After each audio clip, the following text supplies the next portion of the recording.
Welcome back to my All Russians Guns in Phantom Forces series. Today we'll be reviewing the next 4 guns that the Russians made.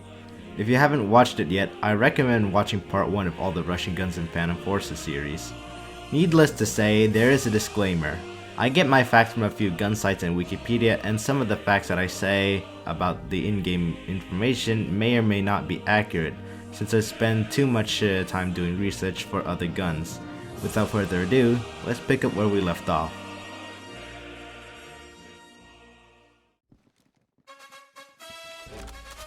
At rank 15, the SVU will be at your disposal. The SVU, which stands for Automat Specialny Val, or Special Automatic Rifle, lives up to its name. In real life, the SVU was first produced in the 1980s by the Soviets. It uses 9x39, an unusual round considering the fact that most guns use 5.56, 5.45, and 7.62s of all kinds.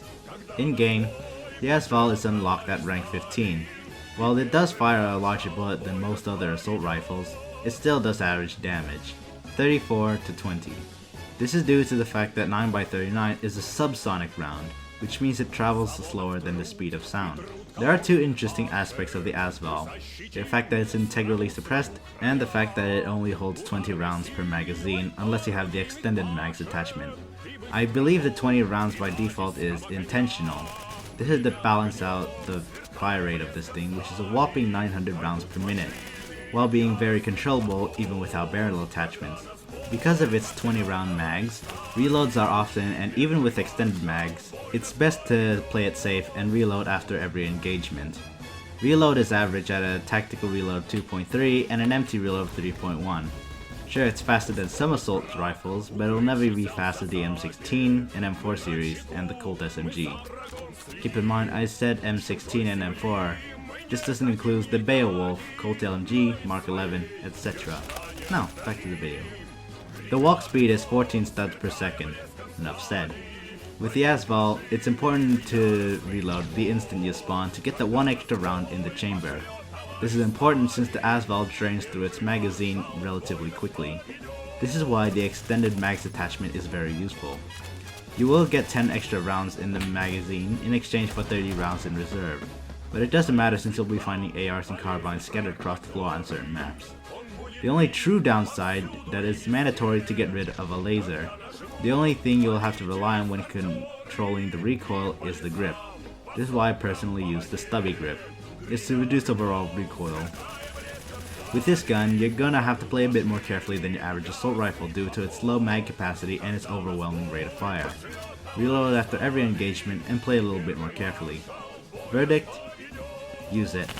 The SVU is very much worth your time and is unique in its own way. Even though I don't have too many kills on it, it's still a very good weapon to use. It also promotes different playstyles due to its low mag capacity. Overall, what it offers outweighs its cons.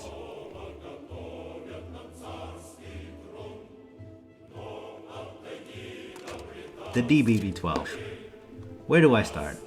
It's a semi-fictional shotgun. In real life, it's designated as the AK-12/76. It's designed to make the AK-12 shoot 12 gauge shells. Basically, the Russians were trying to pull out a Saiga 12 on the AK-12, but never actually did so. In-game, the DBV-12 is unlocked at rank 24. Pretty early.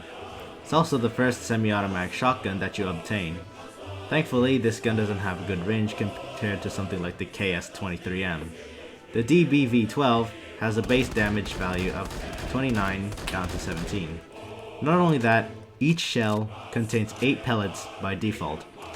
It has a reload rate of 2.8 seconds and an empty reload rate of 3.8, which is the same thing as the AK-12. Walk speed is a bit below average at 13 studs per second, so you aren't guaranteed to get back before someone notices you. But knowing the PF community, they'll either ignore you or hunt you down to the ends of the earth. Overall, if all of your shots connect at close range, you will deal up to 232 damage. That's pretty normal for a shotgun though. The DBV-12 is also the first magazine-fed shotgun that the game has to offer. It holds 10 rounds in the magazine, giving the 3rd highest capacity of all the shotguns, only beaten by the KSG-12 of 14 rounds and the AA's 20 round drum. Overall, this is exactly what you would expect from a shotgun. broken at close range, and pathetic at ranges. Verdict: consider it. Shotguns are catered towards CQC, that doesn't mean that it's unusable at ranges. After all, you have slugs and flechette to increase your range. However, don't expect said munition types to carry you over said distances. Next thing I know, I'm going to be proven very wrong.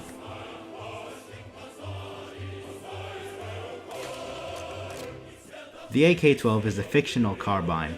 Basically, stylists couldn't add the AKS-74U for some reason, so they decided to pull out an AKS-74U on the AK-12 and made the AK-12U. It uses 545x39, which is a fairly common round in Phantom Forces. I don't know. Anyhow, some people consider the AK-U12 to be better than the M41. They aren't wrong in some aspects. The AK-12 has a base damage of 39 which drops down to 19, which are basically the same damage values as the M41. However, the M4A1 has a better damage range. The damage drop off for the AK-12 starts at 30 and ends at 90, making it somewhat inadequate for long-range combat compared to the M4A1's damage drop of 35 down to 120. The M4A1 is more consistent with its shots required to kill something than the AK-U12. Anyhow, the AK-U12 excels slightly against the M4A1 in the rate of fire department.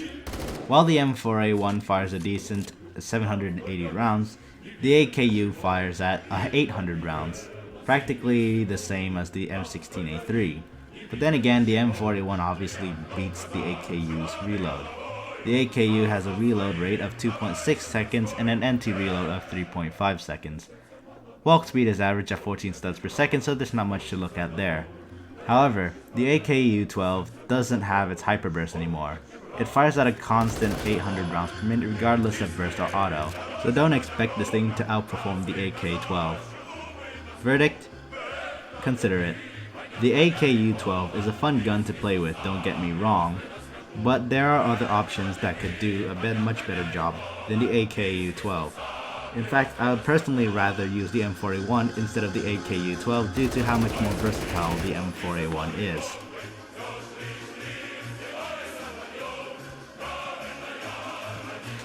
The RPK-12, well, never existed in real life either.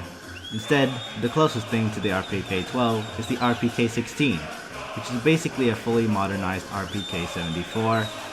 The RPK-16 did take some parts that were used for the AK-12, so in a sense, the RPK-16 is practically the RPK-12, both of which uses 545x39. Anyhow, the RPK-12 is practically an AK-12. Just like the DBV-12, the RPK-12 can be found in Battlefield 4, which is what this game took inspiration from. RPK stands for Ruchnui Pulemyot Kalashnikova, which means Kalashnikov handheld machine gun. Is there a difference between the RPK-12 and the AK-12? Yes, it has a lower maximum damage at 32 but a higher minimum damage of 21. Other than that, it has a walk speed of 12 studs per second, which is mediocre but normal considering the fact that it's an LMG. It does have the alt-aim feature that all LMGs have. Overall, it's more or less an AK-12 but a slight bit better. Verdict? Use it. If you like the AK-12, this gun is probably meant for you. It may feel a bit slow, but you have to learn to adapt. The RPK-12 is fun if you know how to hyperburst, and if you'd like, you don't have to use the hyperburst and you simply use the full auto. It doesn't matter since the gun's recoil isn't so bad.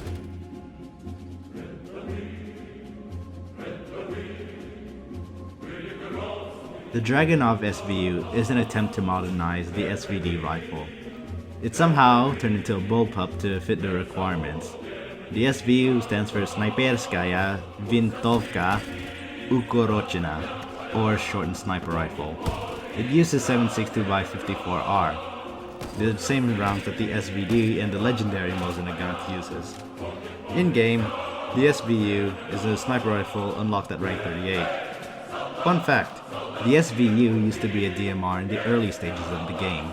This is due to its inability to one-shot headshot at all ranges, and the fact that it fires a bit faster than your average sniper rifle back then.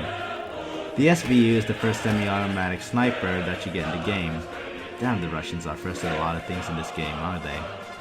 Reload on this thing is not bad. has a reload rate of 2.8 seconds and an empty reload of 3.6, which is surprisingly faster than the AK-12. Walk speed is what you would expect from a sniper rifle, 12.5 studs per second, which is still slower than your average AR user. The SVU has an inability to hit one-shot headshots at all ranges. It will one-shot headshot up to 164 studs. Anything after that, and it will result in a two-shot kill. But for the most part, the SVU is still consistent. It has a base damage value of 60, which drops down to 50, so it will two-shot kill regardless where on the body you hit. Some say that the SVU isn't a good sniper since it lacks the stopping power, but when you think about it, it feels more like a heavy DMR, like the SCAR SSR. Verdict? Consider it. Personally, I would prefer a sniper rifle that is able to one-shot headshot at all distances, but if you're that type of guy who likes to hit body shots, I still personally prefer using the intervention since it has the best muzzle velocity in Phantom Forces. It also is able to one-shot on the torso up to 150 studs, which is very impressive. And that concludes part 2 of my new series. I hope you all appreciate the work I put into the series. Like if you find it useful, and subscribe for more Phantom Forces content, and I will see you all in the next episode.